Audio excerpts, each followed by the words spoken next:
Hello बच्चों, अगर आप लोग ये वीडियो देख रहे हैं क्योंकि वीडियो को थंबनेल देखकर आपको समझ में आ गया होगा कि आज हम किस टॉपिक पे बात करने वाले हैं। ठीक है, सबसे ज़्यादा जो मेंटल इलनेस है बच्चों को क्या है वो आप जानते हो कि मार्क्स कैसे इम्प्रूव किए जाएं, how to score 95% in just 50 days. क्या आपको ज़रा सा भी अंदाज़ा है कि आप क्या चीज़ की डिमांड कर रहे हो जस्ट इन 50 डेज?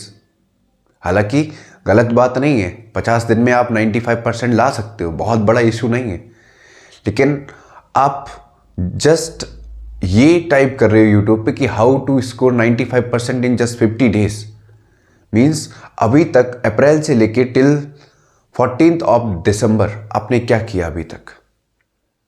आप अपने एग्जाम को लेके कहीं ना कहीं लापरवाह थे स्टार्टिंग से। आप कहीं ना कहीं अपने जो सब्जेक्ट्स हैं उनसे कहीं ना कहीं दूर थे, उनके कांटेक्ट में नहीं थे।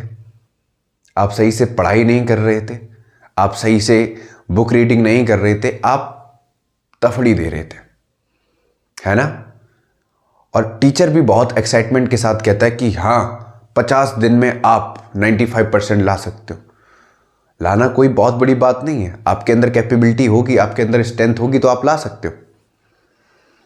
लेकिन अगर लापरवाही ऐसे ही देते रहे, ठीक है, शॉर्ट टाइम में कैसे हम मार्क्स इंप्रूव करें, शॉर्ट टाइम में हम कैसे ट्रिक को यूज़ करके मार्क्स को 95% तक लेके जाएं, तो कहीं ना कहीं मेरे हिसाब से ये स्टूडेंट को शोभा नहीं देता है कि आप इतने ज़्यादा लापरवाह हो अपने करियर के लिए।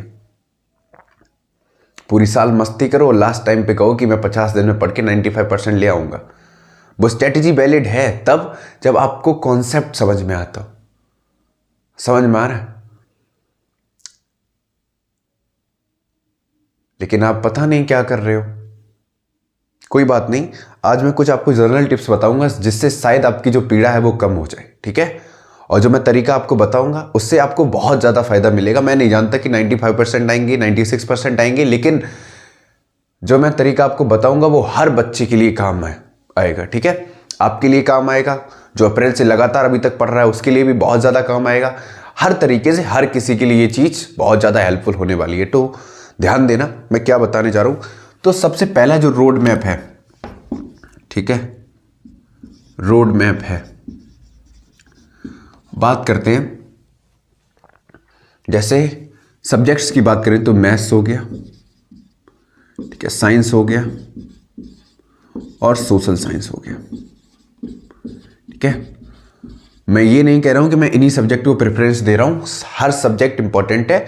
मैं नॉर्मली इनकी बात कर रहा हूं जिनको देख के, ठीक है, इंसान अपनी याददाश्त खो देता है। ठीक है, संजय सिंघानिया बन जाते हो तुम लोग गजनी वाले, क्योंकि जैसे ही देखते हो मैथ्स सिलेबस इतना, साइंस सिलेबस इतना, सोशल साइंस समझ में ही नहीं आ रही भैया। हिस्ट्री है, पॉलिटी है, जियोग्राफी है, इकोनॉमिक है, कैसे करेंगे? तो जनरल सा मैं फॉर्मूला बता रहा हूं इन सभी सब्जेक्ट के लिए। ठीक है, तरीका क्या है कि इतना बेवकूफ कोई नहीं होगा कि जिसके घर पे फोन ना हो। वीडियो देख रहे हो मतलब फोन है। ठीक है, तो आपको क्या करना है, बस PYQs उठाने हैं। PYQs, सबसे पहली चीज तुम्हें यह पता होना चाहिए कि 2024 का सिलेबस क्या है। मतलब 2025 में जो एग्जाम होने वाला है, आप जो देने वाले हो, उसमें सिलेबस क्या है। ठीक है, और उन्हीं सिलेबस पे बेस्ड आपको PYQ सॉल्व करने 2014 से लेके 2024 तक। अब इनका तरीका क्या है, आपको क्या करना है, चैप्टर वाइज प्रैक्टिस करना है बच्चों। चैप्टर वाइज प्रैक्टिस करना है, चैप्टर वाइज PYQs लगाने।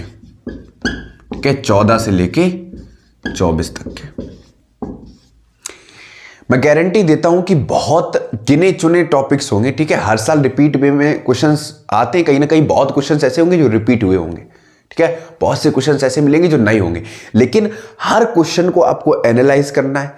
आपको समझना है कि क्वेश्चन में क्या कहा गया है, क्वेश्चन में कौन सा फॉर्मूला यूज होना है। ठीक है, ये मैं जनरली मैथ्स और साइंस के लिए बात कर रहा हूं। सोशल साइंस में क्या है, आपको पता है कि जो भी क्वेश्चन पीछे से पुटअप हुआ है, आपको क्या करना है, उसी टॉपिक को डिटेल में आपको पढ़ के चले जाना है। ठीक है, अच्छे से समझ में आ रही है बात? 10 साल के पेपर आप लगा लो और पूरी साल तैयारी करो। क्योंकि पूरी साल तैयारी करने पे आप क्या करते हो, हर टॉपिक कवर करते हो, और 10 साल के पेपर लगाने पे आप वो क्वेश्चंस पढ़ते हो जो एग्जाम में आए हुए हैं, बोर्ड ने भेजे हुए हैं। बात समझ में आ रही है नहीं आ रही? पता नहीं तुम लोग क्यों डिप्रेशन में बने रहते हो। तुम लोगों को पता नहीं, ये लगता है कि एग्जाम तो इतना खतरनाक है, जैसे मतलब तुम में दिमाग ही नहीं है। पता नहीं क्या सोच के पागल हुए जाते हो। ये ट्रिक अपनाओ तो ऐसे मार्क्स आएंगे, इतना पढ़ लो, ये पढ़ लो। इतनी सी एनसीईआरटी है बच्चों, इतनी सी, ठीक है। मैथ्स की इतनी होगी, हमारे टाइम पे इतनी थी एनसीईआरटी मैथ्स की। अगर उतना भी नहीं पढ़ पा रहे हो ना, तो इतनी बड़ी खोपड़ी रखने का क्या फायदा। समझ में आ रहा है नहीं आ रहा है? ठीक है, पढ़ो अच्छे से, इस पैटर्न को फॉलो करो और मार्क्स अच्छे आएंगे, ठीक है। और लापरवाही दोगे क्वेश्चंस प्रैक्टिस करने में भी या पीवाईक्यूज को सॉल्व करने में भी, तो फिर तुम्हारा कुछ नहीं होगा, ठीक है। बात समझ में आ रही है? अच्छे से तैयारी करो, टॉपिक वाइज, ठीक है, चैप्टर वाइज, जैसे हो सकता है मैं हर तरह से आप लोगों के लिए कंटेंट लेके आ रहा हूं साइंस में, ठीक है। वीडियो डाल रहा हूं, टॉपिक वाइज पढ़ना हो टॉपिक वाइज पढ़ लो, क्वेश्चंस प्रैक्टिस करने हो चैप्टर के क्वेश्चंस प्रैक्टिस करो, कॉन्सेप्ट समझना हो कॉन्सेप्ट समझो, वन शॉट समझना हो वन शॉट समझो। अगर अब भी नहीं कर पाओगे तो फिर कब करोगे बेटा? ठीक है, तो अच्छे से पढ़ो, अपना ख्याल रखो और थोड़ा ध्यान किया करो, ठीक है। समझ में आया?